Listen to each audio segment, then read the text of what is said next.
Fala, antenados, tudo bom com vocês? Eu sou Wesley e no vídeo de hoje eu venho trazer aqui a minha análise de Venom Tempo de Carnificina, sequência do filme Venom de 2018, onde a gente tem esse vilão do Homem-Aranha numa outra pegada mais anti-heróica. Então vem comigo que eu tenho muita coisa para falar sobre esse filme.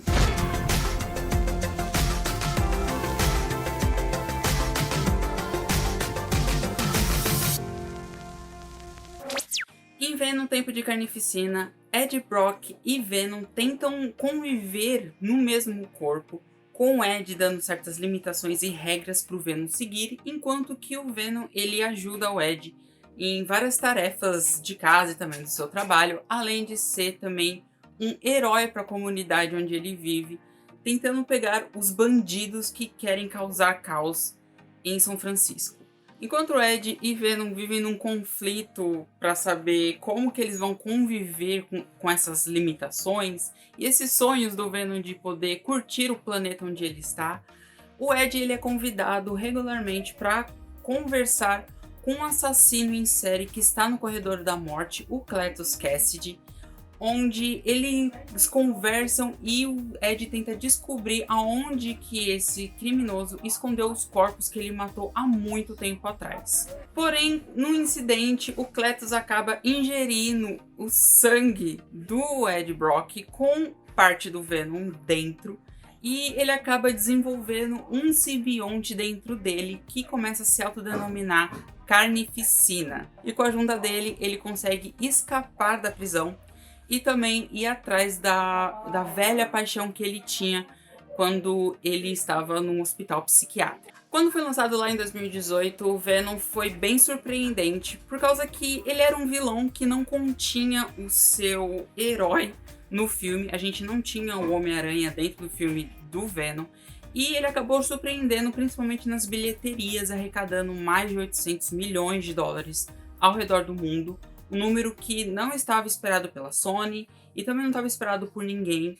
O filme sofreu críticas severas e bem diferentes, muita gente gostou, mas muito mais gente ainda não gostou do ritmo, não gostou do como o filme foi construído, mas não há como negar que ele foi um sucesso ao arrecadar os 800 milhões de dólares. O que garantiu essa sequência, que aliás a gente vê na cena pós-crédito do primeiro filme, que era uma intenção abordar o Carnificina, que é um dos filhos do Venom nas HQs.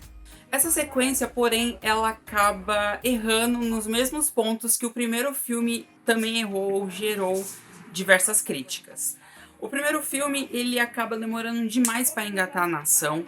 Quando o Ed finalmente é infectado pelo Venom, o filme já passou mais dos seus 30 minutos e faltou menos de uma hora até o Ed conseguir entrar em um acordo com o Venom. A gente vê aquela cena deles pulando de prédio em prédio, até chegada do real vilão, que no primeiro filme era o Riot.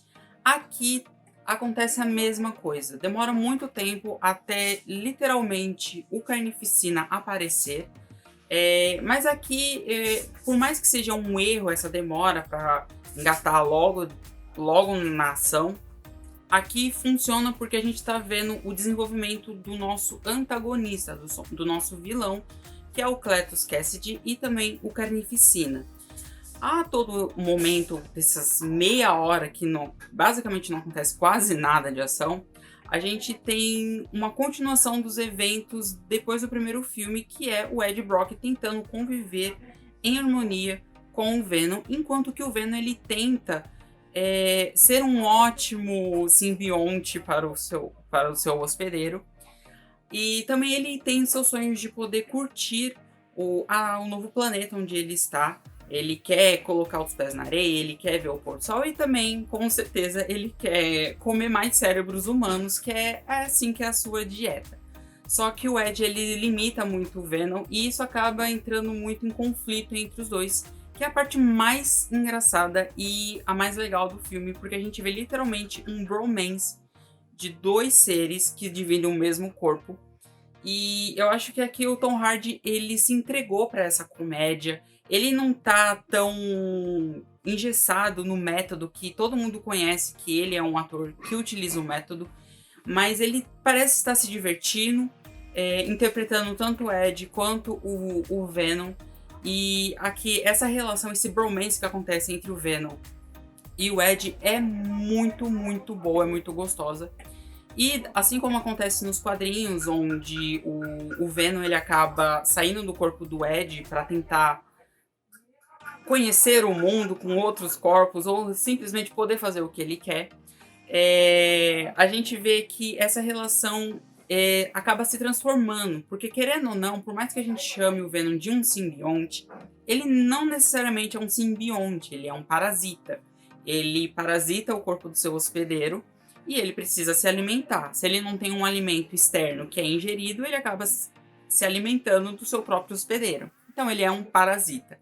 Mas eu acho que aqui nesse filme a gente consegue transitar dessa espécie de parasitismo que o Venom acaba forçando o seu hospedeiro para realmente um simbionte. O Venom, ele acaba aceitando algumas condições do Ed e o Ed acaba não sendo tão rígido nas suas regras, mas também para ajudar o próprio Venom para ele continuar vivo e os dois continuarem vivos usando o mesmo corpo e utilizar todas essas habilidades que o Venom dá em prol da segurança das pessoas, tanto que eles acabam se chamando de protetores letais, como que é um das sagas de HQ do Venom mais famosas e proeminentes, que são os protetores letais. Esse tempo todo de desenvolvimento desse bromance, ele é pincelado com a própria apresentação do nosso vilão, que é o Cletus Kasady. Eu acho que aqui o filme ele tem muito êxito porque ele apresenta o Kasady como alguém amante da poesia, que fala como se fosse charadas, mas charadas poéticas. Ele é muito introspectivo, ele tem uma mente super brilhante, a gente consegue ver, principalmente quando ele começa a conversar mais com o Ed. E eu acho que eles acertaram muito bem em apresentar pouco a pouco o Kasady, a sua história, a sua origem. A gente acaba tendo essa dualidade, porque o próprio Kasady, ele menciona que ele foi uma vítima do abuso quando ele era uma criança, ele acabou se tornando um assassino em série por causa de tudo isso que aconteceu. E só que mesmo assim, você vê que ele é mau, ele já tinha essa essência má. E o Carnificina, ele simplesmente só aflorou ainda mais esse espírito mau que ele tem dentro dele. Enquanto o Kasady e o Carnificina, eles mandam muito bem também com um contraponto do próprio Ed e do Venom, a outra vilã que a gente aparece aqui, que é a Shrink, que é a grande amada do Cletus Kasady, ela acaba sendo negligenciada, ela acaba sendo esquecida no rolê inteiro. Toda a história dela, ela é contada pelo ponto de vista do Cletus Kasady ou do que o próprio Ed acaba descobrindo nos registros dos hospitais que ela acabou passando. É uma pena porque essa personagem é muito interessante, ainda mais ela sendo introduzida no Venom, que os poderes dela, ela tem grito supersônico e sons muito agudos, muito altos, é uma fraqueza dos simbiontes, e é muito interessante ter ela junto tanto com o Venom quanto com o Carnificina, que seria muito interessante, mas ela acaba muito na sombra do Kasady e a gente não conhece muito dela. O filme ele poderia ter mais 20 minutos, 10 minutos, só pra gente ver o lado da Frances, da Shrink, por que ela foi mandada para a ala psiquiátrica e como que vem esses poderes, porque eles não são explicados se eles são baseados num erro científico ou se ela desenvolveu. Só é mencionado que a mutação dela está crescendo muito, muito depressa e eles não sabem como controlar isso. E deixa assim bem por cima se ela é uma mutante ou não. Outro ponto que acaba meio que prejudicando o filme é justamente a sua pressa em acontecer várias coisas ao mesmo tempo. A partir do momento que o Kasady ele desperta o Carnificina dentro dele, as coisas acontecem muito rápido. São informações jogadas uma em cima da outra, você acaba se perdendo em alguns momentos. E principalmente quando a gente vê o reencontro do Kasady com a Shrink, Eles são reduzidos a um casal de criminosos que quer coisas supérfluas como apenas se casar e continuar propagando o caos por toda São Francisco. E eu acho que eles acabam perdendo um pouco a mão porque parece que eles não sabem o que queriam com esse casal, eles só queriam colocar eles lá. E sem ter um background para esse casal poder se basear e se tornar interessante em tela. Outro ponto que também acaba não prejudicando, mas é mais assim, é chato a gente ver, é a participação da Michelle Williams, que no primeiro filme ela até tinha uma certa importância dentro da trama. Ela era a antiga paixão do Ed Brock, que se envolveu no problema do primeiro filme. E lá no finalzinho, ela acaba sendo uma hospedeira do Venom e se torna a She-Venom. Aqui ela é literalmente uma participação especial para voltarmos a vermos a She-Venom, mas nada mais, nada menos.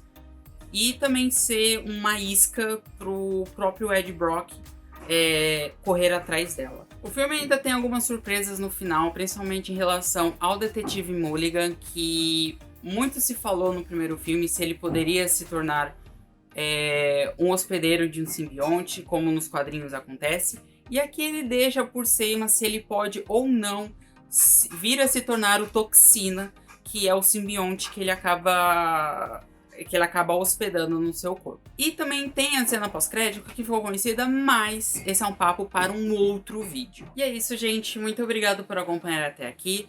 Venom, Tempo de Carnificina, estreia dia 7 de outubro nos cinemas brasileiros. Comenta aqui embaixo quais são as suas expectativas para esse segundo filme de Venom e o futuro do personagem nos cinemas. Compartilhe esse vídeo com seus amigos e curta ele, ajuda a gente a crescer aqui no YouTube. Não se esqueça de se inscrever e ativar o sininho para receber as notificações dos próximos vídeos. Até a próxima!